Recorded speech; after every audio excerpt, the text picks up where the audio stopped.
Demon slayer के Hashiras, ये नाम ही काफ़ी है गूज़बम्प्स के लिए, क्योंकि हर एक हाशिरा अपने आप में ही एक लेजेंड है। लेकिन क्या होगा अगर हम इनको स्ट्रेंथ, कम्बैट, एबिलिटी के बेसिस पे रैंक करें? कौन टॉप पे आएगा, कौन 5th पे आएगा, कौन 7th पे आएगा, कौन 10th पे आएगा? तो आज हम बात करने वाले हैं top 10 strongest Hashira in Demon Slayer only anime basis पे, विदाउट एनी मांगा स्पॉइलर। और हाँ, रेनगोकू फैंस चिल करो, क्योंकि इस लिस्ट में हमारा फ्लेम हाशिरा थोड़ा स्ट्रॉन्ग स्टैंड करेगा। तो बिना किसी टाइम पास के वीडियो को शुरू करते हैं। लेकिन एक मिनट, भाई ये कौन है ओबिटो मगर? भाई इस बंदे ने मेरे से इतना आर्ग्यू किया ना, मैं क्या बताऊँ। मैंने अपनी लाइफ में आज तक ओबिटो का फैन इससे बड़ा देखा नहीं। इस बंदे ने मुझे कम से कम 6 से 7 नहीं 10 से 12 मैसेज किए। भाई इस बंदे ने मुझे लास्ट में जाके बोला कोई ना भाई, फुल सपोर्ट, देखो फुल सपोर्ट। मैं क्या बोलूँ, मैंने बोला हाँ थैंक यू भाई, थैंक यू, क्या ही बोल सकते हैं भाई। दूसरे लोग की ऑडियंस में वो लोग अप्रिशिएट कर थे, नाइस एक्सप्लेनेशन, मेरे में भी है कुछ अच्छे, बट भाई मेरे में से 75% ज़्यादा लोग भाई मुझे बोलते हैं ना, मेरे से आर्ग्यू करते भाई तूने मादगा को नीचे क्यों डाला, भाई तूने इताची को नीचे क्यों डाला, भाई तूने ओबिटो को कैसे भूल गया। देखो ओबिटो का मैं सीन अभी क्लियर कर दूँ। देखो इसका सीन ऐसा है टोबी का, जैसे मैंने मादगा का नॉर्मल फॉर्म लिया है, नॉर्मल मादगा, ना ही टेंटेल्स ना ही रेनेगन वाला, वैसे ना ही रेनेगन और ना ही टेंटेल्स वाला ओबिटो, नॉर्मल टोबी, बस सिंपल सा वे था मेरा। और अभी आप लोग बोलोगे भाई ककाशी, मुझे ऐसा लगता है कि अगर ककाशी अगर ऐसे फाइट करे कि जान से मार ही देना है, तो ककाशी शायद अपने पूरे 1000 जुत्सु लगा के, उससे भी ज़्यादा लगा के शायद टोबी से जीत जाएगा। हाँ रेनेगन वाले से एब्सोल्युटली नहीं जीत पाएगा, बट शायद टोबी से जीत जाएगा। हमने देखा था जब इताची की डेथ हुई थी तब टोबी थोड़ा मजा कर रहा था, फिर उसने बोला था किडिंग, वही टाइम पे तो उस टोबी से जीत सकता है ककाशी आई थिंक, क्योंकि वो टाइम पे लोग ने ना फाइट की था कुछ, वो लोग खाली मजे ले गए थे। भाई एक लास्ट चीज़, भाई इस बंदे ने क्या सवाल पूछा है, भाई क्या कागुया को इताची अपने तोत्सुका ब्लेड से सील कर सकता है उस डब्बे के अंदर?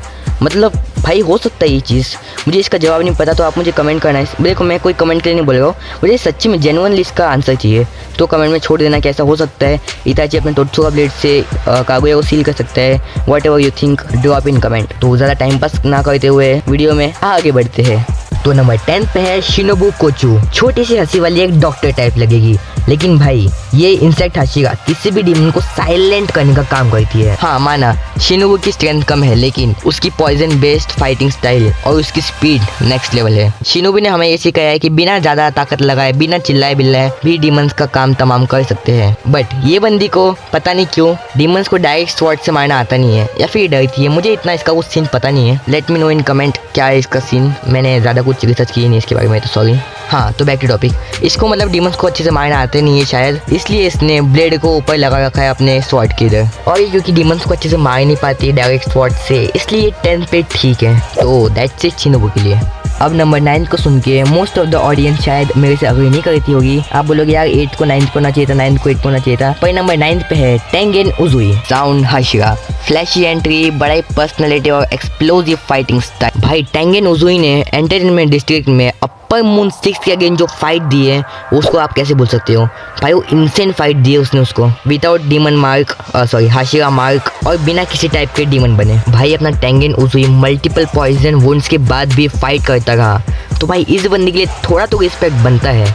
बट ये 9th पे इसलिए क्योंकि इसके आगे आने वाला हाशिरा शायद 8 से ज़्यादा ना हो, बट इसके आगे आने वाले हाशिरा से कम पावरफुल है, सो इसलिए इसको नीचे रखा मैंने। और हाँ मैं ये इस टॉपिक पे तो नहीं है टेंगेन के, बट मैं बता दूँ कि मैं सबके बारे में थोड़ा कम बताऊँगा, क्योंकि वीडियो लॉन्ग हो जाती है, फिर आप लोग को भी कंटाल आता है क्या बता रहा है इतना टाइम से। हाँ तो इसीलिए मैं वीडियो को थोड़ा शॉर्ट करना चाहता हूँ, इसलिए ज़्यादा बताऊँगा नहीं कुछ। आपको अगर ज़्यादा जानना है तो डीमन स्लेयर देख लो, छोटा सा एनीमे है, बहुत प्यारा एनीमे, देख लो। फाइटिंग, एंटरटेनमेंट, विजुअल बहुत अच्छा है इसका, देख लो। तो टेंगेन के लिए दैट्स इट। तो नंबर 8 पे है काने कोचो, शिनोबु की बड़ी बहन। हमें एनीमे में सिर्फ कुछ ग्लिम्सेस मिले हैं, बट जिस तरह अपर मून्स ने उसे याद रखा है, मुझे तो लगता है कि ये कुछ बहुत बड़ी हस्ती थी। क्या? अपनी छोटी बहन को इंस्पायर करके काने कोचो लेगेसी छोड़ दी। देखो मुझे ये कोचो फैमिली के बारे में कुछ ज़्यादा पता नहीं है, यानी शिनोबु और काने के बारे में, तो आप मुझे कमेंट कर देना ये लोग का क्या सीन है, शिनोबु क्यों मार नहीं पाती वो लोग को, और काने कोचो का क्या सीन है उसका। हाँ तो दैट्स इट काने के लिए। तो अब आ गई थी नंबर 7 की। नंबर 7 पे है Mitsuri Kanroji, the love Hashira Mitsuri Kanroji. सबको लगता है कि सिर्फ क्यूट और प्यारी है, बट जब ये बैटलफील्ड में आती है अच्छे डीमंस के होश उड़ जाते हैं। मित्सुई की स्ट्रेंथ और फ्लेक्सिबिलिटी उसे एक यूनिक डीमन स्लेयर बनाती है। लेकिन कंपेयर टू मुइचिरो टोकिटो जिसने एक अकेले अप्पर मून को हराया, इसलिए मित्सुई उससे थोड़ी नीचे है। लेकिन भाई मित्सुई कानेगोजी एक अलग लेवल का रिस्पेक्ट डिजर्व करती है, क्योंकि भाई मित्सुई की फाइटिंग स्टाइल एलिगेंट और डेंजरस दोनों है। और मेन तो उसकी स्वॉर्ड, भाई मैं क्या बोलूँ इसके बारे में, भाई मैंने आज तक उसके जैसे स्वॉर्ड देखी नहीं है। तो आई थिंक मित्सुई के लिए दैट्स इट। और भी बहुत कुछ बड़े बड़े है उसके पास आई मीन फाइटिंग स्टाइल, हाँ तो और भी बहुत सारी चीज़ें उसके पास, पर वो यहाँ पे कवर नहीं कर सकते, राइट। सो मित्सुई के लिए दैट्स इट। तो भाई अब मैं यहाँ पे शायद गलत भी हो सकता हूँ, सही भी हो सकता हूँ, आई थिंक मैं सही हूँ। बट नंबर 6 पे है मुइचिरो टोकिटो। भाई देखो वैसे तो सब हाशिरा के लिए है, बट टोकिटो के लिए मेरे दिल में एक अलग रिस्पेक्ट है कि भाई सिर्फ 14 के एज में डीमन स्लेयर बन के हाशिरा बनना, इट्स क्रेजी इजंट इट। और भाई 14 के एज में अप्पर मून 5th को अकेले हराना, भाई ये सच में एक बहुत क्रेजी बात है। और सिर्फ फाइट करके हराया नहीं, उसे पूरा डिस्ट्रॉय कर दिया उसने। भाई उसकी स्पीड और काम माइंड इंसेन लेवल है। जिस तरह से हमें एनीमे में दिखाया गया है उससे एक बात तो पक्का है कि टोकिटो किसी भी हाशिरा से कम नहीं। भाई ये बंदा साइलेंट किलर है, बोलता कम है फाड़ता ज़्यादा है। और जैसे कि मैंने बोला था स्टार्टिंग में कि मैं सबके बारे में थोड़ा थोड़ा बताऊंगा, तो टोकिटो के लिए दैट्स इट। तो गाइस अब बारी है नंबर 5 की। नंबर 5 पे है जिसका बेस सभी थे इंतजार कर रहे थे, मैंने स्टार्टिंग में ही बोला था। नंबर 5 पे है क्योजिरो रेनगोकू। तो वीडियो में आगे बढ़ने से पहले आपको एक बात बोलना चाहूँगा, जिस तरह से आप लोग अपना प्यार दिखाए जा रहे हैं इसे कंटिन्यू रखें। और अगर आपने इस चैनल पे फर्स्ट बार आए हो तो लाइक कर दो, सब्सक्राइब कर दो और वीडियो को शेयर कर दो अपने किसी भी एनिमे फैन को, एनिमे फैन दोस्त को, क्योंकि मैं इस चैनल पे ऐसी मज़ेदार वीडियो लाते रहता हूँ। सिर्फ नारुतो के नहीं, डीमन स्लेयर के और नारुतो के और अभी शायद सोलो लेवलिंग के, ब्लैक क्लोवर के, सबके लाऊंगा वीडियो।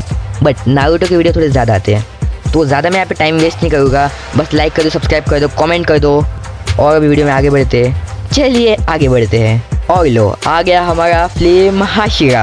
अब आप ऑनेस्टली बोलो, अगर आकाजा जैसा अपर रैंक डीमन किसी के सामने रुक जाए तो उस बंदे में कुछ तो खास होगा ही। रेनगोकू ने बिना डीमन मार्क के, बिना डीमन स्लेयर मार्क के, बिना डीमन बने आकाजा को इतना पुश किया फाइट में कि वो भाई डर के भाग गया। हाँ मालूम है सल नाइट थी, बट फिर भी भाई अगर थोड़ा भी देर हो जाती भाई आकाजा खत्म था उधर। अब आप बोलोगे भाई तूने मित्सुई से ऊपर क्यों रखा, भाई तूने टोकिटो से ऊपर क्यों रखा।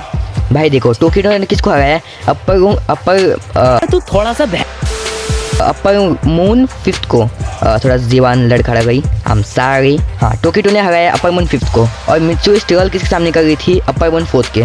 और इस बंदे ने ऑलमोस्ट 99 या फिर 98 या फिर 95 पकड़ लो, 95% ऑलमोस्ट आकाजा को मार दिया था। तो कुछ तो बात होगी ना यार। भाई रेनगोकू की स्पीड और स्वॉर्डमैनशिप और विल पावर इंसेन लेवल पे थी। अगर रेनगोकू उस दिन अप्पर मून आकाजा को मार देता तो भाई आई एम श्योर मैं इस बंदे को या फिर 2 या फिर 3 पे एब्सोल्यूट रखता ही रखता। And that's right isn't it. सीधे शब्दों में कहूँ तो रेनगोकू के लिए दैट्स इट। तो अब बारी आती है नंबर 4 पे। नंबर 4 पे है ओबनाई इगुरो, अपना सरपंच हाशिरा ओबनाई। सीधे शब्दों में कहूँ तो ओरोचिमारू लाइट, नहीं लॉर्ड ओरोचिमारू बहुत ज़्यादा पावरफुल है। तो क्या बोलूँ, हाँ जैसे लॉर्ड ओरोचिमारू नागराज है तो ये नाग सिपाही। क्या पक रहे हो? Okay then back to topic.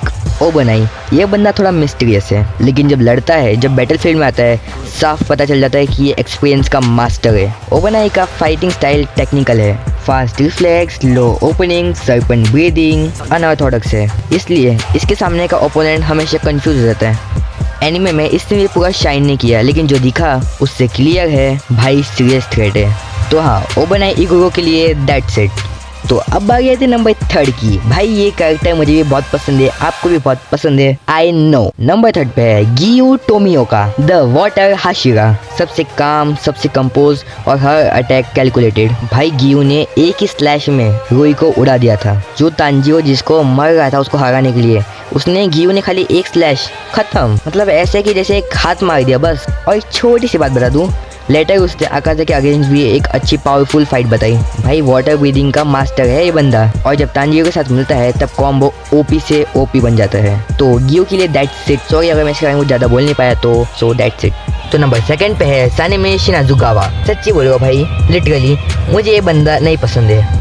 हाँ as a demon slayer Hashira ठीक है, बट इसने जो वो किया था ना भाई, देखो ये जो इसने ये किया है ना, मुझे बिल्कुल नहीं पसंद। Is it the reason why I don't like this man and also you I know. Wind Hashira एकदम वाइल्ड एनर्जी और ब्रूट पावर का कॉम्बिनेशन। सनी में एग्रेसिव फाइटर है और जब उसका फाइटिंग मोड ऑन होता है तो डीमंस भी पीछे हट जाते हैं। उसका एंड्योरेंस नेक्स्ट लेवल है। मल्टीपल कट होने के बाद भी खड़ा हो जाना इट्स नॉट इजी राइट, और ये सबकी बस की बात भी नहीं है।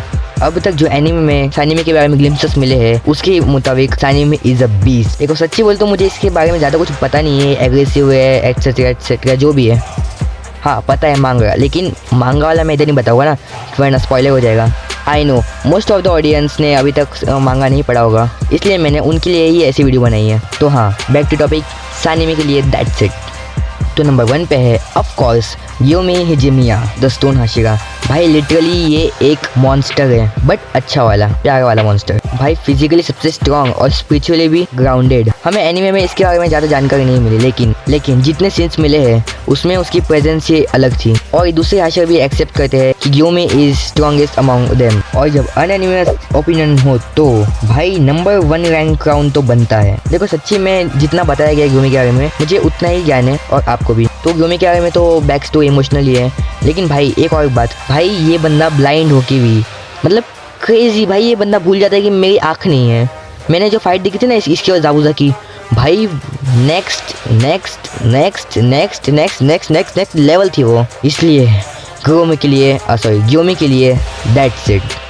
तो भाई ये थे मेरे टॉप 10 स्ट्रॉन्गेस्ट हाशिरा की लिस्ट, सिर्फ और सिर्फ एनीमे बेसिस पे। अब तुम बताओ क्या रेनगू को हायर होना चाहिए था या लोअर होना चाहिए था? अगर आपका कोई फेवरेट कैरेक्टर, तुम्हारा कोई फेवरेट कैरेक्टर नीचे चला गया हो तो let comment and let's argue और फाइट और टॉक। और हाँ मैं अभी माफ़ी मांग लूँ भाई, मुझे माफ़ कर देना अगर आपका कोई कैरेक्टर ऊपर नीचे हो गया थोड़ा तो, क्योंकि भाई मेरी मोस्ट ऑफ द ऑडियंस मुझे अप्रिशिएट करने की जगह मुझे भाई गलत ठहरा देती है। भाई मैंने लास्ट वीडियो में देखा था मादरा को ऊपर क्यों नहीं लिया, नीचे रख दिया, ओबिटो को लिया नहीं, पेन को भूल गया, एटसेट्रा। तो आई एम टायर्ड नाउ। तो आई थिंक अभी वीडियो को खत्म करना चाहिए। उससे पहले आपको नेक्स्ट टॉपिक किस वीडियो पे चाहिए मुझे कमेंट कर देना, मुझे बता देना, तो मैं उस पर बना दूंगा वीडियो। और लाइक कर दो, सब्सक्राइब कर दो, शेयर कर दो, कमेंट कर दो, मेन कमेंट कर दो, सब्सक्राइब कर दो, लाइक कर दो। तो वीडियो को चलिए ख़त्म करते हैं।